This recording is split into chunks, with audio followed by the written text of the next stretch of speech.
Jacob Elbridge entered the world in the coldest month of the year, within the walls of a decaying house that leaned sideways as if exhausted by the weight of secrets. The building stood in an unnamed patch of Arkansas's land where no road had a name and no one claimed ownership of the soil. Jacob's first breath echoed off moldy wood, his cries meeting silence rather than welcome. His mother, Sarah Elbridge, stared at him not with the warmth of new motherhood, but with the gaze of awe. Someone recognizing a familiar shadow.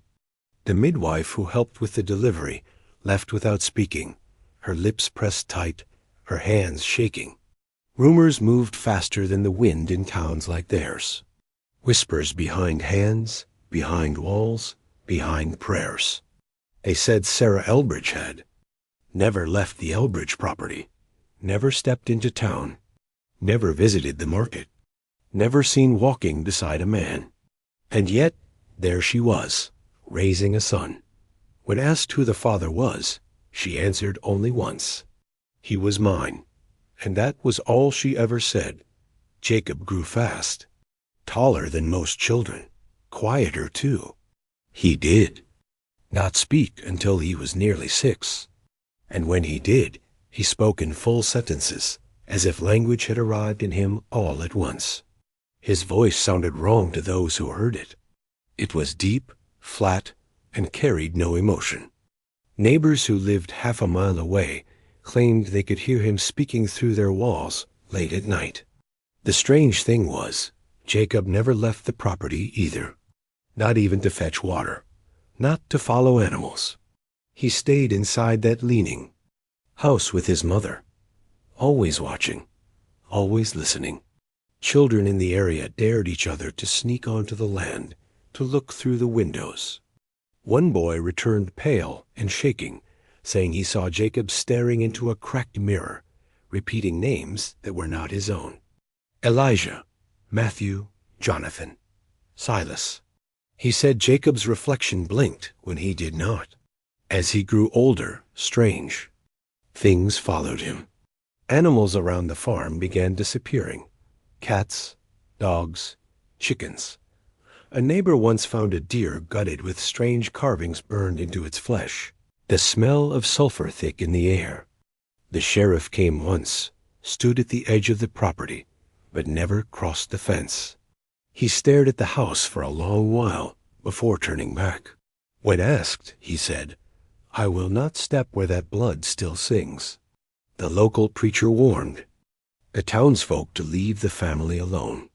He claimed he had seen a figure standing behind Sarah in church one night, though no one else had been with her.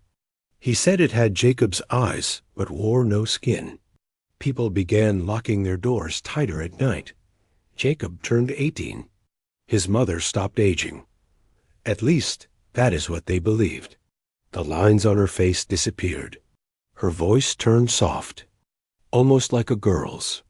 Her hair darkened again. People said they had seen her walking through the fields at midnight, barefoot and laughing. Then one day she was gone. The door to the house stood open. No blood, no note, no struggle, just silence. Jacob walked into town for the first time. He wore a black coat that looked too small. His face was expressionless. He entered the post office and asked if anyone had seen his mother. No one answered. Everyone stared. A little girl began crying. He walked away without a word. That night, 5 people in town dreamed the same dream. In it, Jacob stood in their homes, touching the walls, whispering names. Elijah, Matthew, Jonathan, Silas. The dreams never left them. One man pulled his own eyes out the next morning. A woman swallowed soil until she suffocated. Jacob returned to the house and did not leave again. Over the years, strange visitors came to the property, people with no last names, men in long coats, women with tattoos on their eyelids. One had no nose. One spoke only in numbers. They all stayed for a time and then vanished. People said Jacob was building something in the unknowingly. cellar, a machine, or a door, or a prison. No one knew.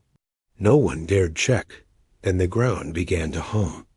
At first it was soft, a vibration under bare feet, then stronger, strong enough to crack windows, strong enough to stop clocks.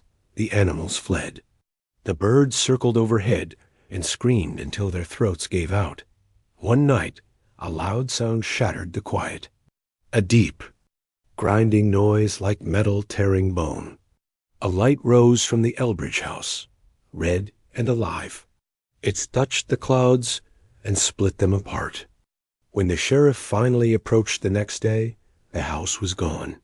No walls, no furniture, no Jacob. Just a hole in the earth, perfectly round, perfectly black. He said he saw something moving at the bottom, but he would not describe it. Only that it was looking back, that it knew his name, and that it would not forget. Years passed. Children born in that town still whispered the name Jacob Elbridge in games, in dares, in stories.